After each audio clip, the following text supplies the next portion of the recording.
فإنها لا تعمى الأبصار ولكن تعمى القلوب التي في الصدور. When I was in school, I was taught that the brain is the master organ in the body. But what the new science is showing us is that the brain receives the instructions telling it what to do from our heart, the human heart. And this is a relatively new way for science to think about us and our relationship to our bodies.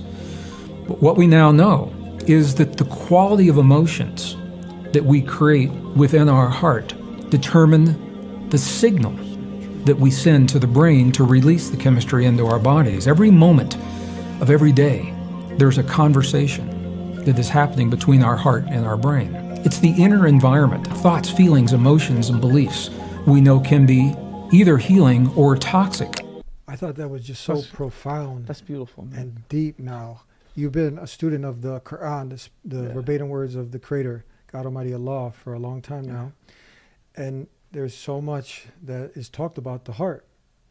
And now this latest research, what are your thoughts when you hear him speak, the scientists? I mean, frankly, we're not surprised, because there's nothing in the Quran that is mentioned that in any way is inaccurate. So if there's a word that is used, وَلَكِنْ تَعْمَى الْقُلُوبُ الَّتِي فِي الصُّدُورِ, that the heart is blind, that means we believe that if the heart is blind, that refers to the heart physically. Allah subhanahu wa ta'ala has removed the ability to understand something. Allah, when He refers to recognition, understanding in the Quran, He refers to the heart, that they have hearts. لَهُمْ قُلُوبٌ لَا يَفْقَهُونَ بِهَا. These are the verses we're talking about. These are verses of Allah. لَهُمْ قُلُوبٌ, they have hearts that they're unable to understand through. They are not able to use their heart to reflect.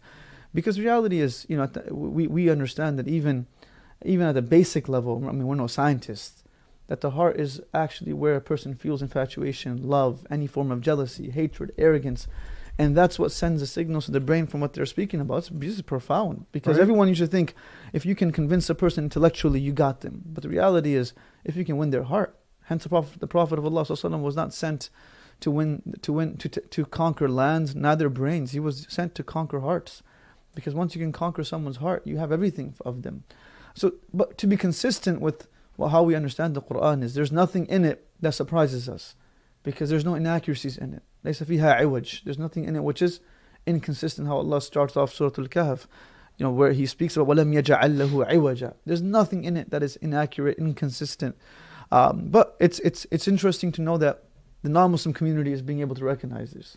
That's why it teaches us that just because we haven't been exposed to something, doesn't mean that it's not true. It just takes time.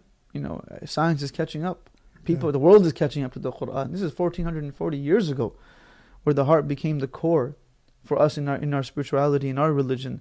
So people like this, the science that now catches up, doesn't approve the Quran, but it just gives a sense of contentment that this is what it is, and we can use it for our da'wah purposes as we need.